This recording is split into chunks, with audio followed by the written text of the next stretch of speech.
할렐루야. 네, 오늘 함께 나눌 말씀은 빌립보서 1장 6절의 말씀으로 구원에 관한 것으로 말씀을 나누려고 합니다. 우리 빌립보서 1장 6절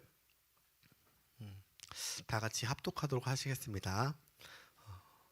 너희 안에서 착한 일을 시작하신 이가 그리스도 예수의 날까지 이루실 줄을 우리는 확신하노라. 아멘. 할렐루야. 이것은 하나님의 말씀입니다.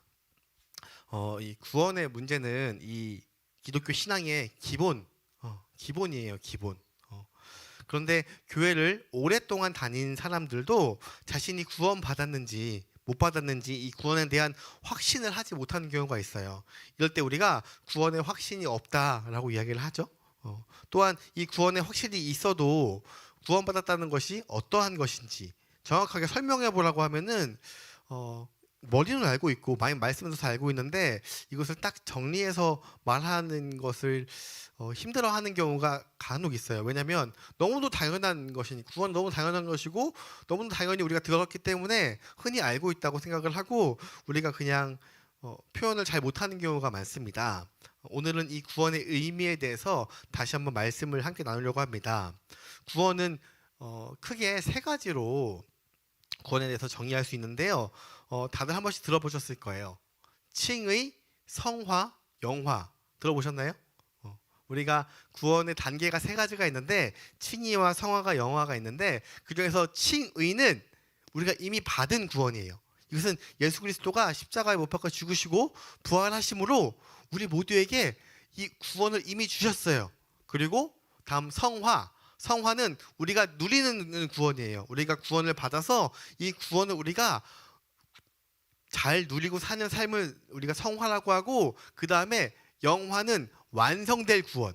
결국 마지막에 완성될 구원을 얘기하는데 이것을 칭의는 이미 받았기 때문에 과거에 종료된 것이고 성화는 현재 진행형이에요. 그리고 영화는 앞으로 일어날 미래의 이야기를 하고 있는 것입니다. 이 중에서 오늘은 이 칭의에 대해서 말씀을 나누려고 합니다. 우리 본문 말씀 다시 보시면 너희 안에서 착한 일을 시작하신 이가 그리스도 예수의 날까지 이루실 줄을 우리는 확신하노라. 여기서 말하는 이 착한 일이라는 것은 우리를 죄에서 구원해 주신 그 사건을 이야기하는 것이에요. 그래서 구원 사건을 주도하신 분은 바로 하나님이십니다. 그래서 이 칭의란 우리가 받은 구원, 이미 받은 구원으로 하나님이 우리를 의롭다고 여기시며 구원해 주시는 것이에요. 우리는 죄를 지은 죄인이지만 예수 그리스도의 보혈로 깨끗이 씻김을 받아서 우리가 죄 없다라고 칭해 주신다. 이게 칭의인 것입니다. 그런데 우리가 구원받기 이전에는 하나님과의 관계가 깨져 있는 상태였어요. 그래서 로마서 3장 23절 말씀 보시면 모든 사람이 죄를 범하였음에 하나님의 영광에 이르지 못하더니 이 아담과 하와의 이 선악과 범죄 사건 이후로 모든 인간은 이 죄의 노예가 되었습니다. 우리 안에 있는 이 죄성이 나를 죄를 짓게도 하고요. 남의 걸 보면 탐나게도 하고요. 이간질하게도 하고요. 이런 여러 가지의 죄성이 나를 끊임없이 유혹하고 어쩔 때에는 그 유혹에 넘어가서 우리가 죄를 지을 때도 너무도 많죠. 이 죄는 은폐한다고 없어지거나 혹은 해결되거나 시간이 많이 지난다고 자연적으로 소멸되는 것이 아닙니다. 이것은 환경을 탓할 일도 아니고요. 남에게 책임을 전가해서 해결될 것도 아닙니다. 죄의 확실한 값을 치러야만 없어지는 것이에요. 이 죄라는 것은 무조건 죄의 대가를 치러야지 없어지는 것이에요. 그래서 이 죄에 대한 결과로 우리는 하나님과의 관계가 깨어진 상태였지만 하나님께서 우리에게 먼저 다가오셨어요. 우리가 많이 암송하고 있는 요한복음 3장 16절 말씀. 하나님이 세상을 이처럼 사랑하사 독생자를 주셨으니 이는 그를 믿는 자마다 멸망하지 않고 영생을 얻게 하려 하심이라. 이 구원은 철저하게 하나님으로부터 시작된 것입니다. 하나님은 우리와의 이 깨어진 관계를 다시금 붙여서 우리가 하나님 앞에 나올 수 있도록 이 구원 사건을 주도하셨어요. 하나님이 모든 계획을 다 하나님이 세우셨어요. 그래서 하나님의 아들 예수 그리스도가 이 인간의 몸을 입어서 이 땅에 오셔서 모든 죄를 대신 지시고 십자가에서 죽으셨습니다. 그리고 사흘 만에 부활하셨습니다. 우리는 그것을 믿기만 한다면 우리는 죄인이지만 죄가 있는 상태이지만 그 죄의 대가를 예수께서 대신 치르셨기 때문에 우리를 의롭다고 칭해 주겠다. 이게 칭의인 것입니다. 성경은 이러한 죄 용서를 뭐라고 하냐면 속량이라고 해요. 속량. 속량이란 뜻 원래 뜻이 무엇인지 아시나요 혹시? 속량이라는 것은 어떨 때 쓰는 단어였냐면 본래의 노예들의 몸값을 지불하고 나서 그 노예가 주인이 노예를 해방시키는 것이 속량이에요. 내가 너를 속량해 줄게. 노예가 속량할 수 있을까요? 노예는 속량을 할 수가 없어요. 왜냐하면 노예가 가지고 있는 모든 물질 재물도 다 주인 것이기 때문에 노예는 옛날에는 노예 제도가 있었으니까 노예는 어떤 취급을 받았죠? 내 재산 취급받았잖아요. 돈과 같은. 그렇기 때문에 스스로 속량할 수가 없습니다. 오로지 주인이 내가 너를 더 이상 노예가 아니라 한 인간으로서 속량해 줄게. 너를 내가 풀어줄게. 너가 자유인이 되도록 내가 해줄게. 라고 하는 선언해 주지 않으면 평생 노예로밖에 살 수밖에 없는 것이었습니다. 우리는 죄의 노예가 되어서 살아가고 있죠. 그래서 꼼짝없이 그렇게 살다가 영원한 지옥으로 가게 될 그런 운명이었었는데, 그런데 예수님이 우리 같은 이 죄인들을 위해서 십자가를 대신 지심으로 우리의 죄값을 지불하신 것입니다. TV를 보면 우리가 막 흉악한 범죄를 저지르거나 혹은 막 엄청나게 사회 이슈가 된 큰 죄악이 가득한 사람이 이러저러한 방법으로 막 형벌을 작게 받고 막 살인을 저질렀는데 그냥 6개월 막 1년 받고 하는 사건들이 자주는 아니지만 종종 그런 사건들이 뉴스에 보도될 때가 있어요. 그럴 때 우리가 어때요? 분노하죠. 어떻게 저렇게 심한 범죄를 한 사람이 이것밖에 처벌을 받지 않을까라고 많이 분노합니다. 혹은 전쟁 가운데 이 파병된 이 미군 중에서는 미군들은 군인에게도 옛날에는 그 마약 같은 걸 줬거든요. 왜냐하면 너무 통증이 심하면 그 마약을 맞으라니까. 근데 그것이 막 너무 많고 잘 관리가 안 되니까 그 미군 중에서도 그것을 그냥 나의 유흥으로 막 맞았던 사람들이 있어요. 근데 이 사람들이 전쟁 가운데 그 주변에 있는 어린 아이들을 겁탈하고 혹은 살인하고 하는 것들이 나중에 군 재판에 갔을 때 그 재판을 누가 하냐면 미군 군부에서 해요. 그런데 대체로 보면은 그 대가가 너무도 작아요. 뭐 6개월, 1년, 막 2년 이렇게 하면은 그런 걸 봤을 때 우리가 굉장히 분노하죠. 어떻게 저렇게 끔찍한 일을 저질렀는데 이거밖에 안 받아. 근데 만약에 예를 들어서 그것으로 인하여서 미국 대통령이 내가 이 사람의 죄를 대신하여 죽겠습니다. 내 목숨을 내놓겠습니다. 라고 했을 때 그것이 죄가 가볍다고 여길 사람들이 있을까요?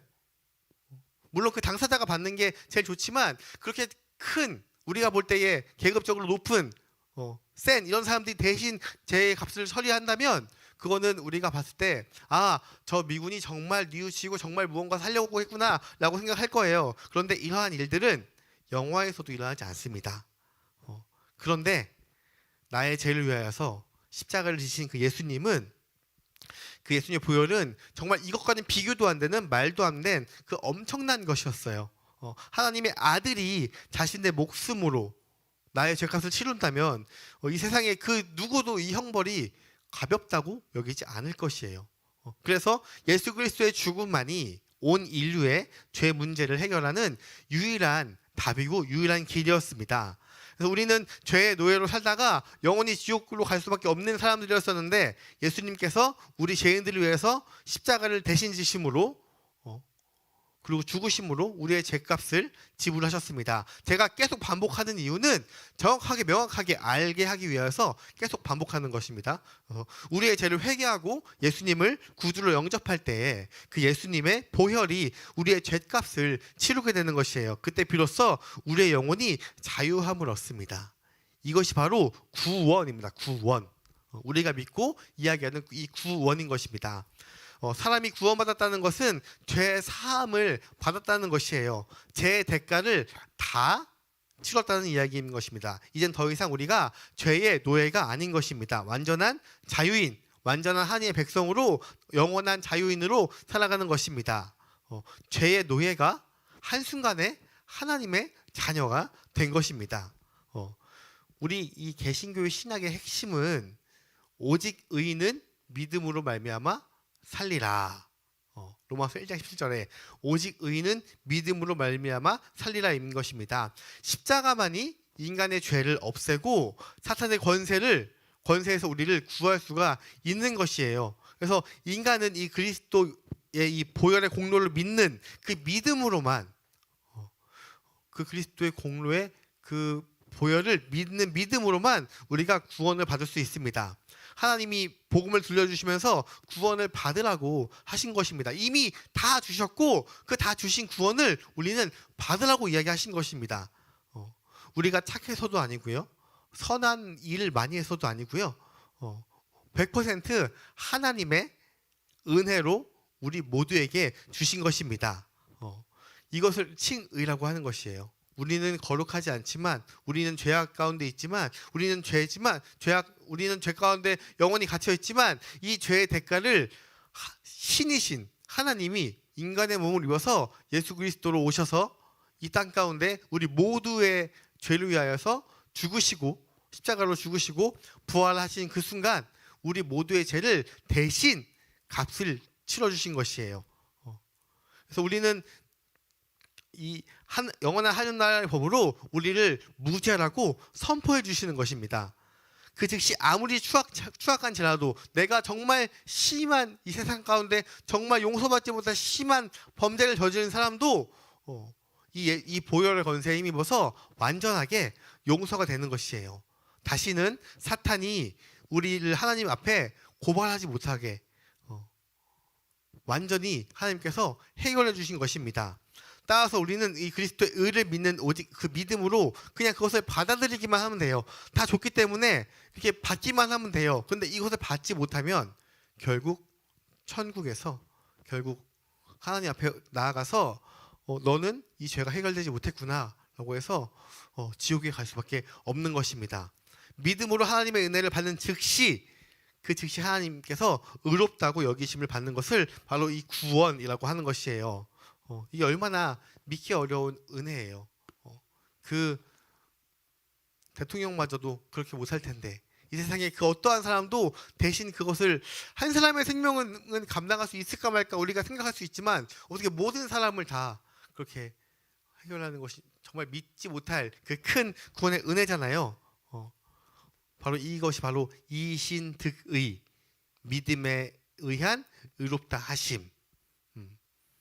우리가 믿음으로 말미암아 우리 의롭다 하셨다고 얘기하시는 것입니다. 우리는 오직 믿음으로, 오직 은혜로 구원을 받는 것입니다. 이 구원은 즉각적이고 영원한 구원이에요. 한번 구원을 받았다면 그것으로 확실하게 구원을 받으신 것입니다. 그런데 어떤 사람은 이렇게 의심을 하는 경우가 있어요. 내가 과거에 지은 죄 용서받았다고 해도 앞으로 지을 죄들은 내가 앞으로 이렇게 막 하면 어떻게 돼? 그럼 구원을 잃어버리는 게 아니야? 라고 이야기하는데, 만약 처음부터 구원의 조건이 나의 의로운 삶, 나의 의로운 행위에 기초한 거라면 이 말이 맞죠? 그런데 처음부터 구원의 조건은 오직 하나, 그리스도의 보혈이기 때문에 내가 아무리 넘어지고 실수해도 하나님이 그것 때문에 내 구원을 뺏어가지는 않아요. 한번 받은 구원은 내가 어떠한 식으로도 다시 하나님께서 뺏어가지 않으시는 것입니다. 이 구원은 천국 가는 그날까지 전혀 빼앗기지 않는 안전하고 완전한 구원인 것입니다. 그래서 하나님이 우리를 구원을 보장한다는 뜻으로 우리를 성령으로 인쳐주셨습니다. 인 영어로 하면 seal이라고 하거든요. 지금은 우리 많이 쓰지 않지만 편지 가운데 이렇게 인장 꽉 찍어서 하는 그 실 있죠. 그게 성령으로 인쳐줬다는 것이 우리 마음 가운데 너는 무죄라고 이게 인을 쳐주셨다는 것이에요. 그래서 에베소서에서 바울은 다음과 같이 말을 하고 있습니다. 에베소서 1장 14절에 이는 우리의 기업의 보증이 되사 그 얻으신 것을 송양하시고 그의 영광을 찬송하게 하려 하심이라. 할렐루야. 내가 구원을 받은 그 순간부터 이 성령님이 우리 구원의 이 보증수표와도 같아요. 구원을 받은 순간 모든 사람에게 성령님이 오셔서 이것을 인증해 주시는 것이에요. 그래서 하나님은 한 번 구원하신 하나님의 자녀를 천국 가는 그날까지 책임지고 지켜주십니다. 중간에 몇 번 실수하고 넘어진다고 실망하고 버리지 않으십니다. 한 번 주신 구원을 취소하는 법이 없으십니다. 근데 이 사실을 못 믿고 불안할까봐 우리에게 성령까지 주셔서 성령의 인을 쳐주셔서 하나님이 절대로 버리지 않는다는 이 징표로 삼아 주셨어요. 근데 문제는 뭐냐면 이 성령의 확인이 변질되는 것이 아니라 나의 믿음이 변질되는 것이에요. 성령의 인치심이 변하는 것이 아니라 우리가 사탄의 꼬드김을 받아서 계속 내 마음 가운데 계속 의심이 생기게 심어주는 것입니다. 로마 카톨릭 교회는 사람이 구원을 받는데 믿음도 필요하지만 또 뭘 강조하냐면 선한 일을 해야 된다고 이야기를 해요. 그래서 선한 일이란 우리가 좋은 일을 하는 것과 그리고 교회가 주는 그 교리를 받아들이는 건데 그 7가지의 성례를 성실하게 참여하는 일을 포함하는데요. 이 카톨릭 교회는 전통적으로 7가지 성례를 필수화했습니다. 그것을 7성례라고 부르는데요. 그중에서 우리가 흔히 알고 있는 게 뭐가 있냐면 고해성사. 그래서 고해성사를 꼭 해야 우리가 죄 용서를 받는다. 하나님의 대리인인 그 사제나 신부님에게 내가 지은 죄를 고백하고 용서받는 일 등등 그것을 포함한 7가지 이 성례를 해야지 구원을 받았다고 이야기를 하고 있어요. 그런데 우리가 받은 구원은 그러한 조건부 구원이 아닙니다. 오직 하나님의 은혜로 받는 그 무조건적인 이 구원인 것입니다. 구원의 이 문제는 어떠한 인간의 중보자도 개입되는 것이 아니라 하나님과 신부 그리고 그 죄를 지은 사람 이렇게 어떤 중보자가 필요한 것이 아니라 오직 나와 하나님 사이의 문제인 것이에요. 누구든지 이 복음을 듣고 자신의 죄를 회개하고 예수님을 구주로 영접하면 그 즉시 구원을 받는 것입니다. 이 구원은 완전한 것이어서 우리가 과거에 지었던 모든 죄와 그리고 우리가 앞으로 지을 모든 것까지 예수 그리스도의 공로로 깨끗하게 용서함을 받은 것입니다. 제가 표현을 용서라고 했지만 그 제 대가를 다 치르신 것이에요. 우리의 입장에서 용서지만 하나님 입장에선 값을 다 치르신 것입니다. 그래서 이러한 것은 우리가 죽는 날까지 결코 잃어버릴 수 없는 바로 완전한 이 구원인 것입니다. 그래서 우리는 아무리 어려운 현실 앞에 있어도 우리가 평안하고 담대하게 살 수 있는 이유가 바로 이것 때문이에요. 왜냐하면 우리는 이미 구원받은 사람이기 때문에 가장 최악의 사건이 와도 우리의 미래는 뭐예요? 천국, 하나님과 함께 동행하는 것. 그렇기 때문에 우리가 이것을 통해서 담대하게 살아갈 수 있는 것이에요. 그런데 우리가 항상 이야기하는 거 있죠? 회개하세요. 회개 기도하고 하잖아요. 근데 우리의 죄를 이미 다 처리했는데 왜 회개를 해야 할까요? 우리가 구원을 잃어버릴 수는 없습니다. 왜냐하면 그 구원이 조건이 아니라 예수님의 의이기 때문에 우리의 의가 아니라 예수 그리스도의 그 십자가의 의 때문에 잃어버릴 수 없지만 그런데 우리가 숨겨두고 고백하지 않는 그 죄 그리고 방치해 놓은 그 죄로 인해서 뭐가 잊어버리냐면 이 구원의 기쁨을 잊어버리는 거예요. 기쁨을. 내가 구원받았을 때 하나님이 나 이렇게 사랑하셨구나. 근데 하나님이 나를 사랑하셔서 이렇게 나를 구해주셨구나. 너무도 기쁘구나 하는 이 하나님과의 나와 상가의 이 기쁨을 잊어버리는 것이에요. 그래서 영적인 기쁨과 활기가 사라지며 죄악 가운데 발목 잡고 나아가는 것이에요. 하나님이 이미 죄의 대값을 다 치렀는데 다 치른 그 죄의 대가에 내가 빠져서 내가 허우적대고 있는 것입니다. 그래서 우리가 영적인 기쁨과 활기가 사라지기 전에 빨리 죄를 회개하는 이유가 바로 이것 때문이에요. 구원과는 상관이 없는 것입니다. 그런데 회개의 결론은 이미 구원받은 사람을 이렇게 하면 되는데 우리가 구원받기 위해서는 회개의 결론은 뭐냐면 바로 이 영접인 것입니다.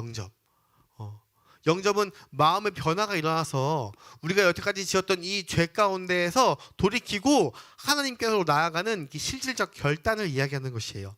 우리가 죄를 회개하고 예수님의 구주로 영접했을 때에 그 주님의 보혈이 우리의 죄값을 치르게 됩니다.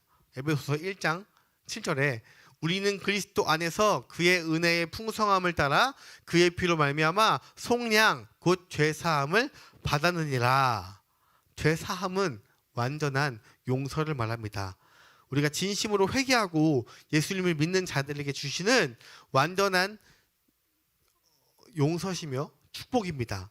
천국의 기록에서 내 죄의 기록을 싹 지워주는 것을 이야기하는 것이에요. 그래서 죄 사함은 우리의 죄의 권세로부터 해방하는 것이에요.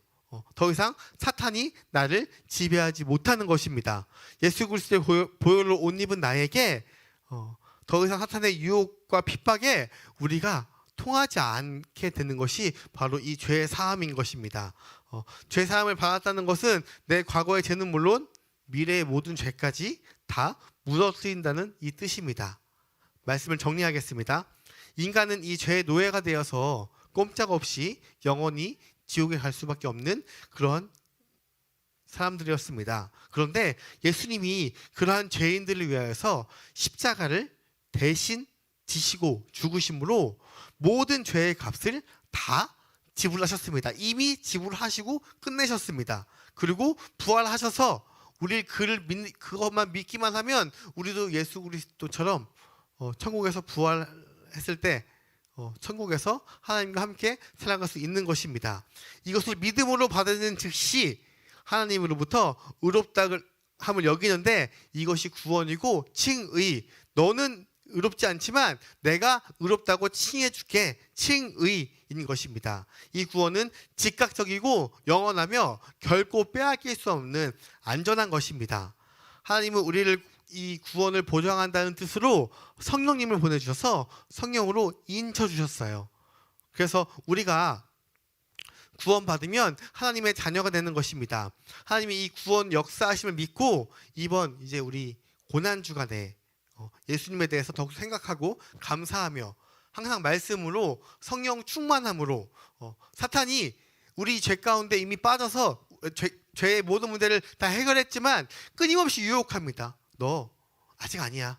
너 지금 이렇게 졌는데 어떻게 하면 나올 수 있어? 유혹합니다. 근데 이것은 거짓이에요. 거짓. 이 거짓에 넘어가지 않고 이 구원의 감사함을 느끼며 살아가는 한 주가 되기를 소망합니다.